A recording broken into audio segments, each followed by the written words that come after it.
दोस्तों, कहानी की शुरुआत होती है जेसन नाम के लड़के से, जो कि एक सोशल मीडिया पर्सनालिटी है। और जेसन को सिंगिंग करना काफी अच्छा लगता है और इसकी सोशल मीडिया पर बहुत सी वीडियोस भी अपलोड है। जेसन की एक बहन भी है, जोई। इन दोनों को parents Saint Adeline Catholic school में छोड़ने के लिए आते हैं और यहीं पर हम सारा नाम की एक लड़की को भी देखते हैं, जो कि जेसन को पसंद करती थी और जोई की रूममेट थी। जेसन के फादर जेसन को पढ़ाई पर फोकस करने के लिए कहते हैं, लेकिन जेसन सिंगिंग की दुनिया में जाने का ख्वाब देखता है। जेसन की फैमिली को देखकर सिस्टर रेबिका इनके पास आती है और पेरेंट्स को यह भरोसा दिलाती है कि वो इन दोनों की अच्छे से देखभाल करेगी। इसके बाद रेबिका नई टीचर सोफिया से मिलने जाती है, जिसका आज स्कूल में फर्स्ट डे था। रेबिका सोफिया को टीचर के सभी रूल्स बताती है और साथ ही मेकअप ना करने के लिए भी कहती है। ये सुनकर सोफिया तुरंत ही अपनी लिपस्टिक हटा देती है। जब रेबिका सोफिया को स्कूल दिखाती है तो तभी इन्हें रास्ते में जेसन मिल जाता है, जिसे देखकर सोफिया जेसन से इम्प्रेस हो जाती है और जेसन को ही देखती रहती है। इसके बाद सोफिया अपने कमरे में आकर अपना लैपटॉप ऑन करती है और जेसन की वीडियोस देखने लगती है। साथ ही जेसन को किस भी करती है। इससे हम ये जान पाते हैं कि सोफिया जेसन को पहले से जानती है।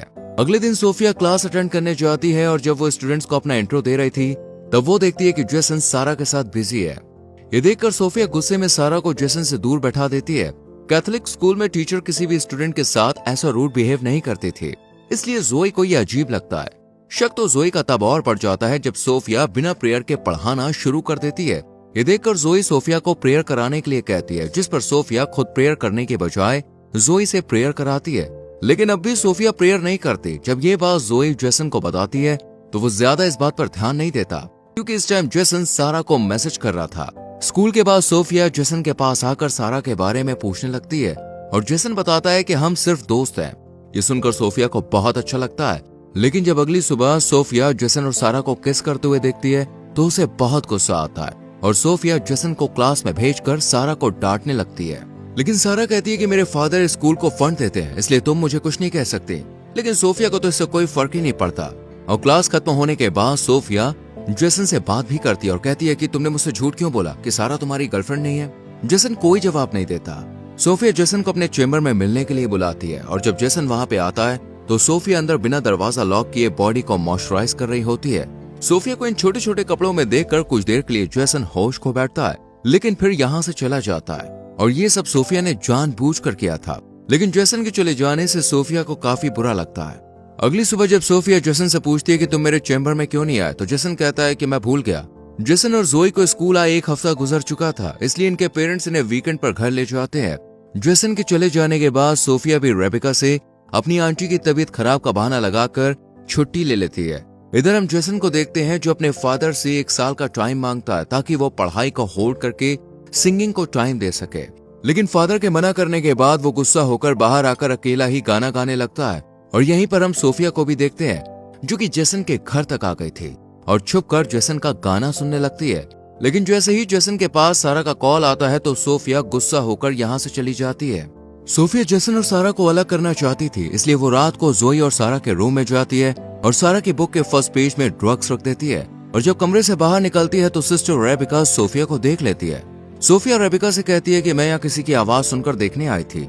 ये दोनों बात कर ही रही थी कि इनकी आवाज सुनकर जोई भी उठ जाती है और सोफिया की बात सुनकर उसे कुछ शक होने लगता है। अगली सुबह सोफिया सबको बुक ओपन करने के लिए कहती है और प्लान के मुताबिक सारा के बुक में ड्रग्स देखकर उसे स्कूल से सस्पेंड करवा देती है। इसके बाद सोफिया रेबिका से भी बॉयज के रूम की तलाशी लेने के लिए कहती है। अब चूंकि ये स्कूल की इज्जत का सवाल था, इसलिए रेबिका तुरंत बॉयज के रूम की तलाशी लेने पहुंच जाती है और यहाँ जेसन के रूम में इन्हें एक शराब की बोतल मिलती है। ये बोतल भी सोफिया ने ही रखी थी। दरअसल इस बोतल को रखने के पीछे सोफिया का एक खास मकसद था, ताकि सोफिया सजा के तौर पर जेसन को सर्विसेज कम्युनिटी ज्वाइन करवा सके और उसके साथ स्कूल में ज्यादा से ज्यादा वक्त गुजार सके। जब स्कूल के हेड को इस शराब की बोतल के बारे में पता चलता है तो वो जेसन को स्कूल से निकालने का फैसला करते हैं, लेकिन सोफिया ऐसा करने से मना करती है और कहती है कि जेसन को स्कूल से निकालने के बजाय इसे हमारी सर्विसेज कम्युनिटी में लगा देना चाहिए। जेसन को सिस्टर्स का काम मिल जाता है। इसके बाद कहानी पास्ट में घूमती है, जहाँ पर हम सोफिया को देखते हैं जो सोशल मीडिया पर जेसन की वीडियोस देखकर उसकी फैन हो गए और फिर सोफिया रियल सिस्टर सोफिया से मिलने गई, जो कि जेसन के स्कूल में पढ़ाने आने वाली थी। लेकिन स्कूल आने से पहले सोफिया ने उसे मार दिया और उसके डॉक्यूमेंट्स बदलकर उसकी सिस्टर की यूनिफॉर्म पहनकर खुद सोफिया बनकर स्कूल पहुंच गई। और फिर कहानी प्रेजेंट में घूमती है, जहां जेसन स्कूल में काम कर रहा था। सोफिया भी इसकी हेल्प के बहाने से इसके पास चली आती है और यहाँ सोफिया जेसन का ध्यान अपनी तरफ खींचने के लिए शर्ट के बटन खोल लेती है। ये सब जोई भी देख रही होती है। इसी रात सोफिया खुद पर कंट्रोल नहीं कर पाती और जेसन के कमरे में चली जाती है और चुपके से मोबाइल रिकॉर्डिंग ऑन करके एक तरफ रख देती है। जेसन सोफिया को कमरे में देखकर हैरान रह जाता है और सोफिया जेसन के करीब आकर उसे किस करने लगती है।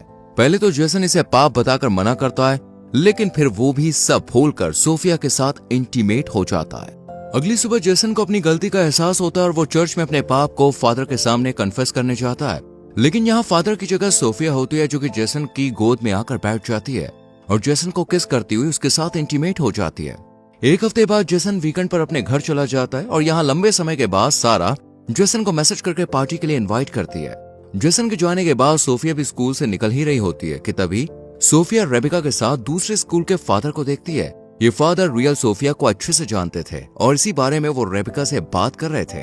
ये सुनकर सोफिया घबरा जाती है कि कहीं उसका सच पता ना चल जाए, इसलिए सोफिया जल्दी से कार की तरफ जाने लगती है। लेकिन जब रेबिका उसे रोकती है तो सोफिया आंटी की तबीयत का बहाना बनाकर यहाँ से चली जाती है।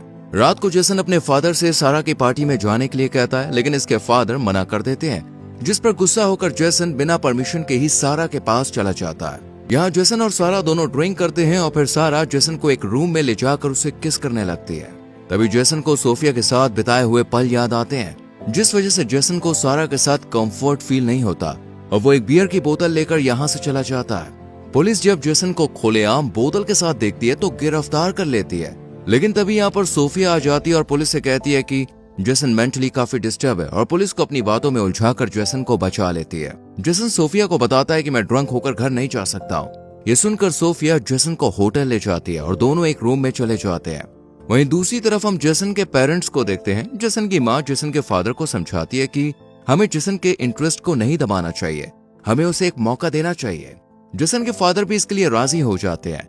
इधर सोफिया जेसन के सामने कपड़े चेंज करती है। यहाँ जेसन को समझ आ जाता है कि सोफिया उस पर नजर रख रही है, इसलिए जेसन सोफिया पर गुस्सा करता है और दोबारा इंटीमेट होने से भी मना कर देता है और सोफिया को अकेला छोड़कर बाहर आ जाता है। जेसन के फादर जेसन को ढूंढते हुए उसके पास आ जाते हैं और अपनी गलती के लिए उससे सॉरी बोलते हैं, साथ ही सिंगिंग में आगे बढ़ने के लिए भी कहते हैं। ये सुनकर जेसन भी अपने फादर के गले लग जाता है। अगले दिन जेसन और जोई जब स्कूल जा रहे होते हैं तो इनके घर के बाहर हम सोफिया को भी देखते हैं। सोफिया इन्हें जाता हुआ देखकर खुद भी यहाँ से चली जाती है, लेकिन जोई इसकी कार को देख लेती है और स्कूल आकर जोई उस कार को ढूंढकर नंबर उतार लेती है।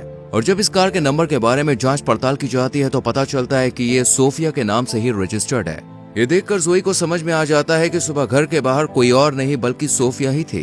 इधर जेसन अपने कमरे में जाकर देखता है कि सोफिया बेहोश पड़ी है, इसलिए जेसन सोफिया को माउथ टू माउथ ऑक्सीजन देता है और सोफिया को होश आ जाता है। सोफिया का ये ड्रामा देखकर जेसन इस पर काफी गुस्सा करता है। जेसन जब हेड से सोफिया की शिकायत करने के लिए कहता है तो सोफिया इसे ब्लैकमेल करती है और इन दोनों के बीच जो कुछ भी हुआ उसे सबके सामने लाने की बात कहती है, जिससे जेसन डर जाता है। अगले सीन में हम देखते हैं कि रेबिका सारा को फिर से क्लास में ले आती है। ये देखकर सोफिया रेबिका पर गुस्सा होती है, लेकिन रेबिका सोफिया को ही डांट कर यहाँ से चली जाती है। सारा के आ जाने से सोफिया अपना कंट्रोल खो देती है और नहाते वक्त सारा को बाथरूम में ही मार देती है और बाद में ऐसा प्रिटेंड करती है जैसे कि ये एक एक्सीडेंट था। इसके बाद सारा की बॉडी को पोस्टमार्टम के लिए भेज दिया जाता है। जोई को यह सब काफी अजीब लग रहा था। जेसन सोफिया के पास जाकर इस मौत के पीछे उसको दोषी ठहराता है, लेकिन सोफिया मना कर देती है और जेसन को ब्लैकमेल करती हुई उसे इंटीमेट वीडियो दिखाती है और कहती है कि तुमने सारा के लिए जुबान खोली तो मैं ये MMS लीक कर दूंगी। अगले दिन जेसन जोई अपने मॉम के साथ जब घर आते हैं तो सोफिया भी अपनी आंटी की डेथ का बहाना बनाकर स्कूल से निकल जाती है और रात में जब जेसन अपनी फैमिली के साथ बाहर डिनर पर जाता है तो सोफिया भी उन्हें ज्वाइन कर लेती है। इधर रेबिका को पता चल जाता है कि सोफिया की कोई आंटी नहीं है। वहीं जेसन भी जोई को सब सच बता देता है और फिर ये दोनों रियल सोफिया के बारे में पता करने की कोशिश करते हैं। इधर रेबिका सोफिया को बताती है कि मुझे सब पता चल गया, तुम असली सोफिया नहीं हो। इस सच को बताने के लिए रेबिका स्कूल के हेड के पास जा ही रही होती है कि सोफिया रेबिका के सर पर अटैक कर देती है। वहीं जेसन और जोई को सोफिया के कमरे से उसका लैपटॉप मिल जाता है, जिसमें जेसन की वीडियोस फोटोज थे और ये सोफिया नहीं बल्कि लॉरा थी। ये लैपटॉप लेकर ये दोनों चर्च में रेबिका को सब सच बताने जाते हैं और तभी यहाँ सोफिया आ जाती है और हम सोफिया को देखकर समझ पाते हैं कि ये एक साइको है। इसलिए सोफिया कहती है कि तुमने सारे गाने मेरे लिए गाए, तुम मुझसे प्यार करते हो। और फिर सोफिया जोई पर अटैक कर देती है, लेकिन जेसन सोफिया को रोक लेता है, लेकिन सोफिया जेसन पर अटैक कर दोबारा जोई को मारने चली जाती है, लेकिन तभी रेबेका आकर सोफिया को रोक लेती है, पर सोफिया उल्टा रेबेका को मारने लगती है और फिर पीछे से जेसन आकर सोफिया के पीठ पर स्क्रू से वार कर देता है और सोफिया मारी जाती है। और लास्ट में हम जेसन के फादर को देखते हैं, जिन्होंने जोई को कार और जेसन को गिटार गिफ्ट किया था। और इसी के साथ यह मूवी यहीं खत्म हो जाती है। दोस्तों, अगर आपको इस मूवी की एक्सप्लेनेशन अच्छी लगी हो तो वीडियो को लाइक और शेयर जरूर करें और ऐसी और मूवीज की एक्सप्लेनेशन के लिए चैनल को सब्सक्राइब करके बेल आइकॉन प्रेस करें, जिससे आने वाली वीडियोस आपसे मिस ना हो। मिलते हैं आपसे अगली वीडियो में। Till then, bye bye, take care.